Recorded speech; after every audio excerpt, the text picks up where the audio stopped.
चला तर मंडळी, मॉर्निंगच्या नाश्त्याला फटाफट हजेरी लावा. तर आज मॉर्निंगला आपण मस्त असा नाश्ता बनवणार आहे, झटपट असा आणि तेवढाच टेस्टी.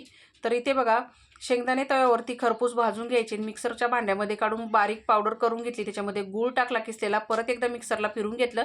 भांड्यामध्ये मिश्रण काढून घ्यायचं आणि त्याच्यामध्ये 1 चमचा विलायची पूड टाकायची, मिक्स करून घ्यायचा. गव्हाची कणिक मी 15 मिनटं पहिलीच भिजून ठेवली होती.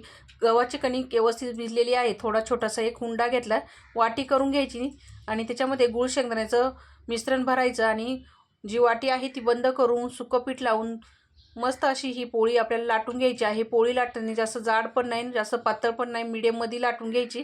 तव्याला तूप किंवा घी लावायचं आणि त्याच्यावरती ही पोळी टाकून अलटीपलटी करून दोन्ही साईडनी घी किंवा तूप लावायचं किंवा तेल लावलं तरीही चालेल.